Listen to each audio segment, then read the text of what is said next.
Saludos, sean bienvenidos. Comenzamos aquí esta edición de Euronews Hoy y lo hacemos con una noticia de última hora. El presidente ruso Vladimir Putin firmará este viernes la anexión de las regiones ucranianas ocupadas de Donetsk, Lugansk, Jersón y Zaporilla. Ha sido su portavoz Dmitry Peskov quien lo ha confirmado tras los pseudo-referendos realizados cuyos resultados no han sido reconocidos. El éxodo de parte de los ciudadanos rusos continúa, tratando de abandonar el país para evitar una llamada a filas y ser enviados al frente en Ucrania. Finlandia acaba, de hecho, de anunciar que cerrará esta medianoche, la medianoche del jueves al viernes, su frontera a los turistas rusos. Mientras que Ian, que ha pasado de huracán a tormenta tropical, sigue azotando el estado de Florida con vientos cercanos a los 200 kilómetros por hora, fuertes lluvias y dejando importantes inundaciones y daños materiales. De momento no hay fallecidos en territorio estadounidense, donde eso sí, más de 2 millones de personas llegaron a quedarse sin suministro eléctrico. Veremos también las implicaciones que una huelga, la del sector de la fabricación de neumáticos en Argentina, está teniendo más allá de sus fronteras. Y al final del informativo recordaremos a Coolio, el rapero que se hizo mundialmente famoso por su canción Gangsta's Paradise, quien ha fallecido a los 59 años de edad. Arrancamos ya y lo hacemos, como siempre, con nuestros titulares. Suecia denuncia una cuarta fuga en el gasoducto Nord Stream. En Noruega aumenta la seguridad alrededor del gas y el petróleo, fundamentales ahora para Europa. Grupos de personas protestan contra la llegada masiva de los rusos a los países vecinos. Alegan que en vez de huir de la movilización deberían quedarse en Rusia y protestar. Rusia despeja el camino para anexionarse los territorios ucranianos tras los pseudo-referendos.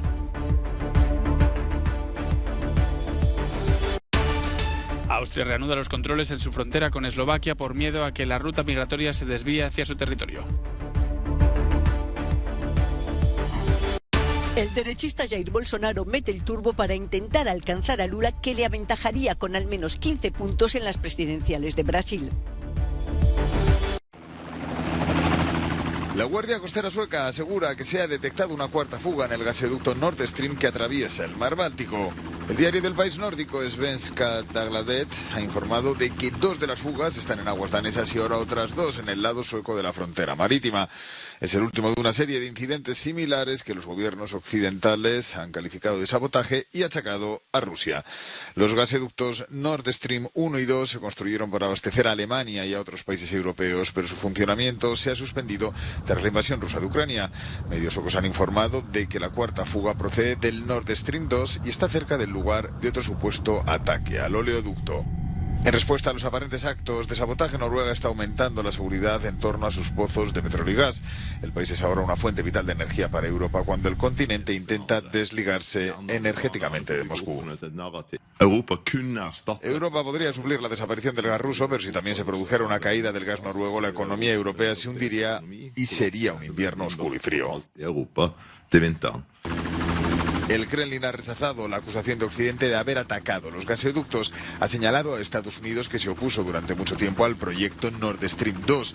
Moscú ha pedido una reunión del Consejo de Seguridad de la ONU sobre la cuestión.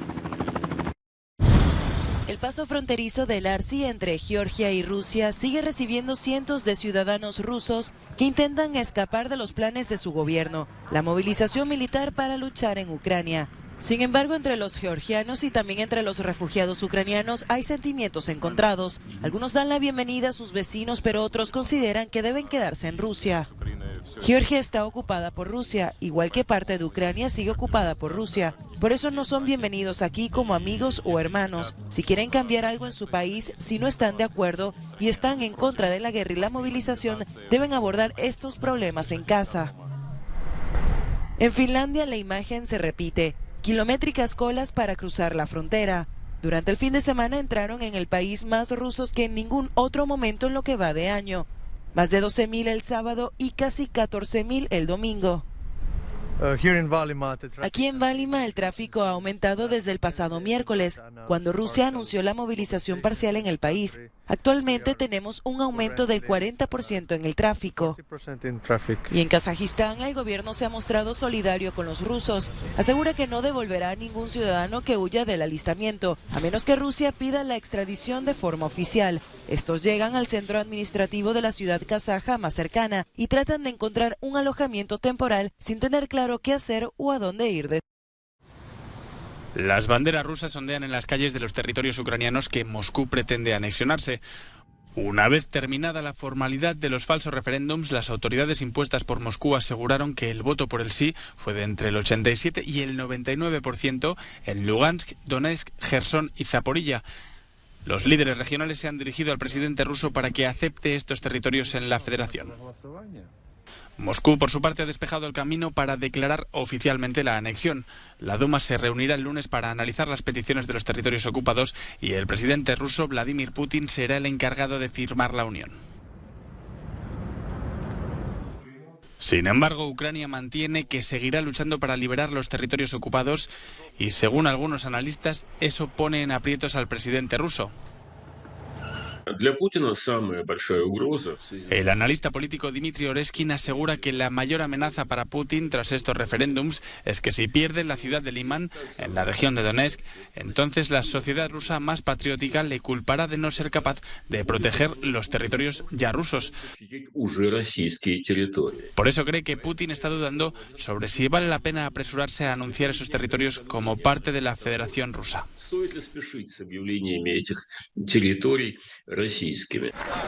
Como ocurrió en 2014 con Crimea, la inmensa mayoría de la comunidad internacional, incluidas India y China, rechaza de plano la legitimidad de los referéndums y defiende la integridad territorial de Ucrania. Estados Unidos, Reino Unido, Canadá y muchos países occidentales han declarado que nunca reconocerán la anexión y la Unión Europea está considerando imponer nuevas sanciones y limitar el precio del petróleo ruso.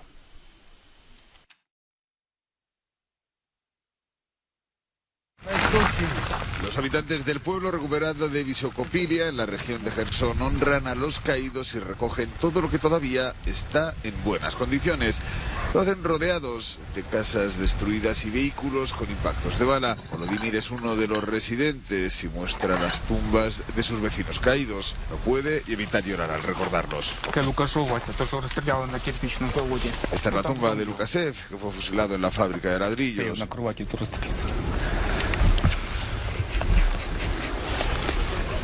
Son el hombre y su mujer, los Lanevich, Svetlana y su pareja. Lo siento, no puedo. El pueblo fue uno de los primeros liberados por el ejército ucraniano al comienzo de la contraofensiva. Antes de la guerra vivían en el pueblo unas 4.000 personas. Según los residentes, al menos 13 murieron durante la ocupación. Mi hija de 4 años. Esto es un misil, Grad, aquello, un huracán, un tanque, y eso es un mortero. Por otro lado, se siguen hallando tumbas en los bosques de las afueras de Izium, en el noreste de Kharkov, 10 días después de que las fuerzas armadas ucranianas reconquistaran la ciudad. La propia localidad está completamente en ruinas. Los residentes recuerdan el miedo con el que vivieron durante los meses de ocupación de las fuerzas rusas. Schengen se tambalea en el centro de Europa. Austria reanuda los controles en su frontera con Eslovaquia desde la madrugada de este jueves, tras una decisión similar de la República Checa. Quieren impedir la entrada ilegal de inmigrantes que van a Alemania. Podemos ver que la crisis en sí también ha llegado a Alemania, dice el canciller austríaco. De ahí las medidas tomadas por la parte alemana hacia la República Checa. A partir de ahí, como un efecto dominó, las medidas de la República Checa hacia Eslovaquia y ahora nuestras medidas desde Austria hacia la frontera eslovaca para no favorecer que dichas medidas sean esquivadas. Austria no quiere convertirse en la ruta alternativa para los traficantes de seres humanos. En la República Checa el flujo de inmigrantes en situación irregular ha alcanzado proporciones históricas. Lo explica el jefe de la policía de la República Checa. Hemos registrado e investigado 140 delitos y hemos procesado a 125 contrabandistas desde principios de año. Son números nunca vistos. Compare este año con la ola migratoria en 2015. Hemos detenido a más de 12.000 inmigrantes este año, 4 veces más que en 2015. En la República Checa ha habido un aumento significativo de inmigrantes de la India, aunque la mayoría de los recién llegados proceden de Oriente Próximo. Porque mi país está en guerra, explica este refugiado sirio. Es muy malo tener una guerra, vivir allí no es fácil, es muy difícil. Un posible efecto dominó en las fronteras de los países vecinos podría dejar el Tratado de Schengen en papel mojado en toda la región.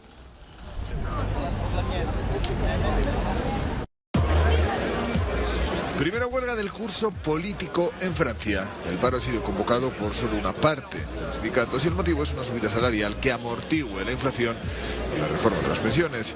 Escenas como estas en la ciudad occidental de Nantes se han reproducido en unas 200 localidades.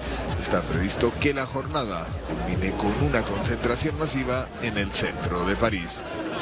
Los paros apenas afectarán a la red ferroviaria con España. Habrá más problemas en líneas de largo recorrido internas y en el transporte metropolitano de la capital. El presidente Emmanuel Macron quiere subir la edad de jubilación, algo que rechazan los representantes de los trabajadores. Los hospitales italianos han estado sometidos a una gran presión durante los últimos 3 años a causa de la emergencia de la COVID-19, pero ahora un nuevo tipo de pandemia está ejerciendo una presión adicional sobre el sistema sanitario nacional. El coste de la energía y el gas ha aumentado considerablemente debido a la crisis internacional, no solo para las familias y las empresas, sino también para el sector público y el sistema sanitario en particular. Somos una institución pública al servicio de los ciudadanos. Al final tenemos que pagar las facturas y al mismo tiempo no podemos reducir nuestros servicios, pero nuestro deber es intentar contener el consumo de energía en la medida de lo posible. El Hospital Cardarelli de Nápoles es el mayor del sur de Italia. Hace apenas 2 semanas este centro recibió una factura energética de 11,5 millones de euros, lo que supone un aumento del 100% respecto a la factura anterior de 5,6 millones de euros. Para los hospitales y organismos sanitarios nacionales, los costes adicionales de energía en 2022 ascenderán a 1.500 millones de euros.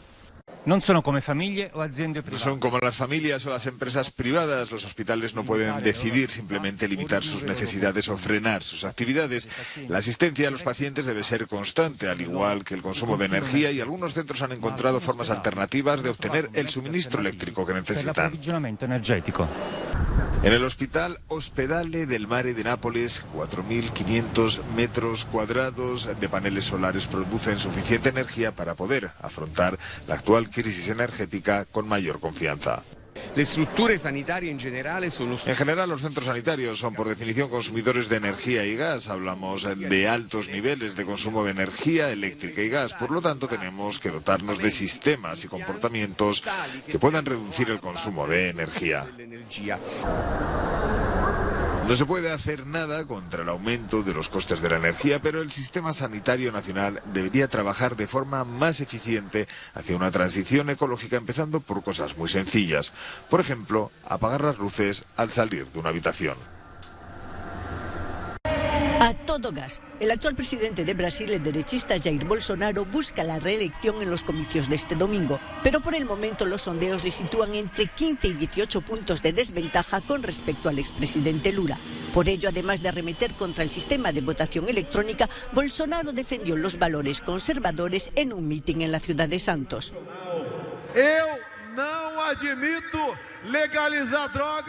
Yo no permitiré que se legalicen las drogas en nuestro país. Yo no acepto la ideología de género en las escuelas. Nosotros defendemos cada vez más la familia tradicional. Nós defendemos cada vez más a familia tradicional.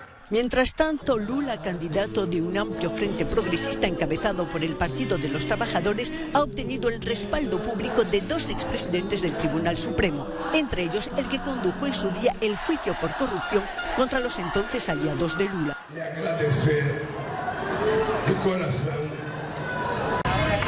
El conflicto entre el gobierno de Argentina y el sector de la fabricación de neumáticos escala y llega a un escenario inédito. La huelga indefinida del gremio ha provocado que la automotriz japonesa Toyota y la estadounidense Ford anunciaran la paralización de su producción en 2 plantas. Esto se debe a la falta de neumáticos que sufre el país. Fiat, por su parte, anunció que le quedan neumáticos para 10 días de producción. El Ministerio de Economía ha pedido este miércoles a los sindicalistas moderar su posición y exigencias para resolver el conflicto que afecta seriamente la producción de vehículos en Argentina. Pero los líderes sindicales dicen que no van a retroceder. Llevamos 5 meses y medio de conflicto. Si ellos deciden hacer una propuesta que esté al alcance de los trabajadores, el sindicato está dispuesto a negociar. Las 3 productoras de neumáticos que operan en Argentina están paralizadas y tienen sus depósitos aduaneros bloqueados desde la semana pasada por el gremio. Por esta razón, el gobierno amenazó con liberar la importación de neumáticos si no se llega a un acuerdo con los sindicatos en los próximos días. La posible continuación de la crisis le costaría a Argentina unos 35 millones de dólares diarios y amenazaría con destruir más de 150.000 puestos de trabajo. El conflicto comenzó a principios de este año cuando los trabajadores exigieron mejoras salariales en las fábricas de neumáticos. Centenares de familias fueron desalojadas a la fuerza de un predio privado en el departamento de Huila, en el sur de Colombia. El terreno, ubicado específicamente en el municipio de Neiva, estaba ocupado por hasta 1.000 familias en el momento del operativo policial. Los ocupas denunciaron que algunas personas resultaron heridas por las fuerzas de seguridad. Aseguran que no tienen a dónde ir y exigen al gobierno soluciones. Y si nosotros nos sacan, volvemos y nos metemos. Volvemos y nos metemos porque ¿qué más vamos a hacer? Si el gobierno no lo soluciona, aquí estaremos otra vez. Tantas casas, fincas que hay, tierras para trabajar y nada que nos ayudan. La ocupación de tierras privadas es un problema que arrastra Colombia desde hace décadas. Los indígenas, negros y campesinos, las comunidades más vulnerables, exigen al gobierno que se les regrese la tierra, que se les fue arrebatada o que debieron abandonar durante los años del conflicto armado. Este jueves el huracán Ian, rebajado a tormenta tropical, sigue su paso por la región central del estado de Florida, después de haber tocado tierra en Estados Unidos el miércoles, con vientos por encima de los 180 kilómetros por hora. El Centro Nacional de Huracanes de Estados Unidos ya había asegurado que se había registrado una disminución de fuerza en el ojo del ciclón. Sin embargo, se esperan todavía inundaciones y marejadas catastróficas en partes de la costa oeste de Florida de cara al Golfo de México. Las intensas lluvias y vientos huracanados de este miércoles dejaron 2 heridos en los alrededores de Miami. Hasta ahora no se ha informado de víctimas mortales, pero al sur de Florida se busca a una veintena de balseros cubanos que iban a bordo de una embarcación que naufragó en medio del fuerte oleaje provocado por el huracán. 4 de ellos llegaron nadando a tierra y otros 3 fueron rescatados por los guardacostas, que continúan la búsqueda de los desaparecidos. En lo que se refiere a su trayectoria, se prevé que Ian, el 4º huracán de la 4ª temporada del Atlántico, gire hacia el norte el viernes y se acerque a las costas del noreste de Florida y los estados de Georgia y Carolina del Sur. Entre tanto, Cuba permanecía hasta el miércoles sin electricidad y con casas bajo el agua tras el paso de Ian. El presidente Miguel Díaz-Canel visitó las zonas más afectadas. Cuba registró 2 muertos debidos al huracán. Así mismo. El rapero Coolio ha fallecido en Los Ángeles, California, a sus 59 años. El músico estadounidense fue conocido por el éxito de los años 90 Gangsta's in Paradise como parte de la banda sonora de la película Dangerous Minds, que se convirtió en una de las canciones de rap más populares con la que ganó un premio Grammy. La causa exacta de su muerte aún no ha sido revelada.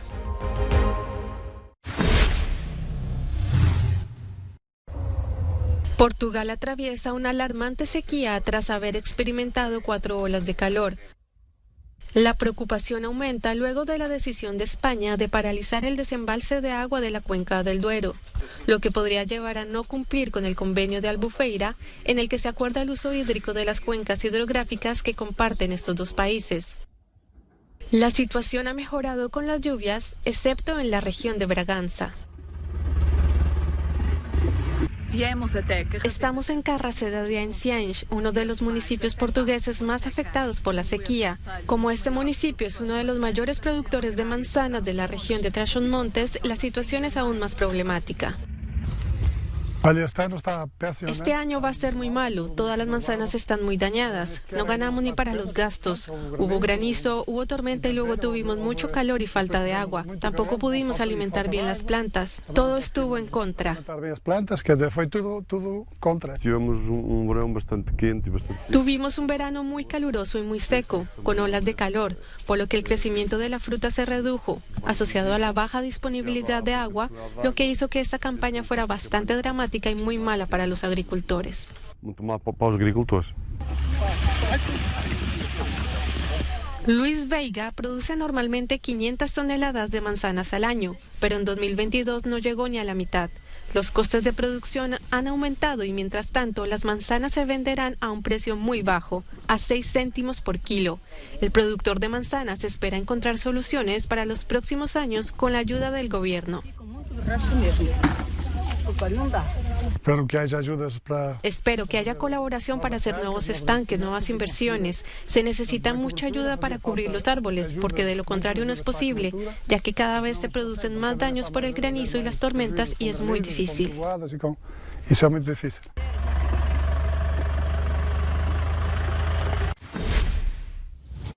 Hasta aquí llega esta edición de Euronews Hoy. Gracias por acompañarnos una vez más. Ya saben que pueden seguir informándose en nuestros boletines en televisión y en nuestras plataformas digitales y abonarse a nuestro canal de YouTube. Les dejamos ya con el no comment del día, la visita del actor y exgobernador de California, Arnold Schwarzenegger, al campo de exterminio nazi de Auschwitz, donde ha querido lanzar un mensaje contra el odio. Gracias por acompañarnos. Hasta mañana.